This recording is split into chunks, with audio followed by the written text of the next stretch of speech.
ዕረፍት። እግዚአብሔርም እኔ ካንተ ጋር እሄዳለሁ አሳርፍህማለሁ አለው። ኦሪት ዘጸአት ምዕራፍ 33 ቁጥር 14። እነርሱም በከተማይቱ ዳር ሲወርዱ ሳሙኤል ሳኦልን ብላቴናውን ወደፊታችን እንዲያልፍ እዘዘው፣ አንተ ግን የእግዚአብሔርን ቃል አሰማህ ዘንድ በዚህ ቁም አለው። ብላቴናውም አለፈም። መጽሐፈ ሳሙኤል ቀዳማዊ ምዕራፍ 9 ቁጥር 27። ይሁዳንም እነዚህን ከተሞች እንስራም፣ ቅጥርም፣ ግንብም፣ መዝጊያም፣ መወርወሪያም እናድርግባቸው፣ አምላካችንን እግዚአብሔርን ስለፈለግነው፣ ምድሪቱ ገና በፊታችን ናት፣ እኛ ፈልገነዋል፣ እርሱም በዙሪያችን ዕረፍት ሰጥቶናልና አለም። እነርሱም ሰሩ አከናወኑም። መጽሐፈ ዜና መዋዕል ካልዕ ምዕራፍ 14 ቁጥር 7። ተቆጡ፣ ነገር ግን ኃጢአትን አታድርጉም፣ በመኝታችሁ ሳላችሁ በልባችሁ አስቡም፣ ዝም በሉም። መዝሙረ ዳዊት ምዕራፍ 4 ቁጥር 4።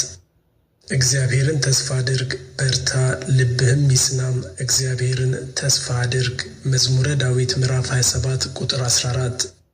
ለእግዚአብሔር ተገዛም፣ ተስፋም አድርገው፣ መንገድም በቀናችለትና ጥመትን በሚያደርግ ሰው አትቅናም። መዝሙረ ዳዊት ምዕራፍ 37 ቁጥር 7።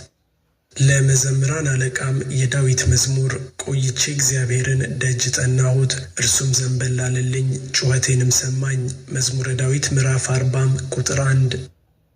ዕረፉ፣ እኔም አምላክ እንደሆንሁ እወቁ፣ በአሕዛብ ዘንድ ከፍ ከፍ እላለሁ፣ በምድርም ላይ ከፍ ከፍ እላለሁ። መዝሙረ ዳዊት ምዕራፍ 46 ቁጥር 10። ትካዜህን በእግዚአብሔር ላይ ጣል፣ እርሱም ይደግፍሃል፣ ለጻድቁም ለዘላለም ሁከትን አይሰጠውም። መዝሙረ ዳዊት ምዕራፍ 55 ቁጥር 22። የሕዝብ ማኅበር ሁላችሁ በእርሱ ታመኑም፣ ልባችሁንም በፊቱ አፍስሱም፣ እግዚአብሔር ረዳታችን ነው። መዝሙረ ዳዊት ምዕራፍ 62 ቁጥር 8።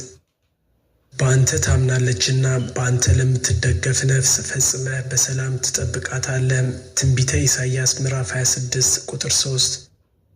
የእስራኤል ቅዱስ ጌታ እግዚአብሔር እንዲህ ይላልና፣ በመመለስና በማረፍ ትድናላችሁ፣ በጸጥታና በመታመን ኃይል ይሆንላችኋል። እናንተም እምቢ አላችሁ። ትንቢተ ኢሳይያስ ምዕራፍ 30 ቁጥር 15። የጽድቅም ሥራ ሰላም፣ የጽድቅም ፍሬ ለዘላለም ጸጥታና መታመን ይሆናል። ትንቢተ ኢሳይያስ ምዕራፍ 32 ቁጥር 17። እግዚአብሔርን በመተማመን የሚጠባበቁ ግን ኃይላቸውን ያድሳሉ፣ እንደ ንስር በክንፍ ይወጣሉ፣ ይሮጣሉ፣ አይታክቱም፣ ይሄዳሉ፣ አይደክሙም። ትንቢተ ኢሳይያስ ምዕራፍ 40 ቁጥር 31። በእግዚአብሔር የታመነ እምነቱም እግዚአብሔር የሆነ ሰው ብሩክ ነው። በውሃ አጠገብ እንደተተከለም በወንዝም ዳር ስሩን እንደሚዘረጋ፣ ሙቀት ሲመጣ እንደማይፈራም፣ ቅጠሉ እንደሚለመልም፣ በድርቅ ዓመትም እንደማይሰጋ፣ ፍሬውም እንደማያቋርጥ ዛፍ ይሆናል። ትንቢተ ኤርምያስ ምዕራፍ 17 ቁጥር 7 እና 8። ለእናንተ የማስባትን ሐሳብ እኔ ያውቃለሁ፣ ፍጻሜና ተስፋ ሰጣችሁ ዘንድ የሰላም ሐሳብ ነው እንጂ የክፉ ነገር አይደለም። እናንተም ትጠሩኛላችሁ፣ ሄዳችሁም ወደ እኔ ትጸልያላችሁ፣ እኔም እሰማችኋለሁ። እናንተ ትሹኛላችሁ፣ በፍጹም ልባችሁ ከሻችሁኝ ታገኙኛላችሁ። ትንቢተ ኤርምያስ ምዕራፍ 29 ቁጥር 11 እስከ 13። ጤት እግዚአብሔር በተስፋ ለሚጠብቁት ለምትሻው ነፍስም መልካም ነው። ሰው ዝም ብሎ የእግዚአብሔርን ማዳን ተስፋ ቢያደርግ መልካም ነው። ሰቆቃው ኤርምያስ ምዕራፍ 3 ቁጥር 25 እና 26። እናንተ ደካሞች ሸክማችሁ የከበደ ሁሉ ወደ እኔ ኑ፣ እኔም አሳርፋችኋለሁ።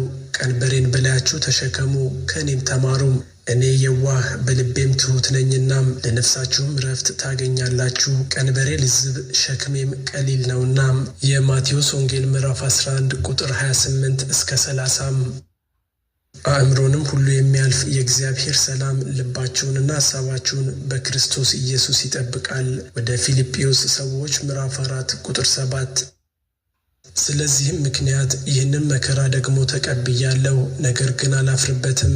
ያመንሁትን አውቃለሁናም የሰጠሁትንም አደራ እስከዚያን ቀን ድረስ ሊጠብቅ እንዲችል ተረድቻለሁ። ሁለተኛ ወደ ጢሞቴዎስ ምዕራፍ 1 ቁጥር 12።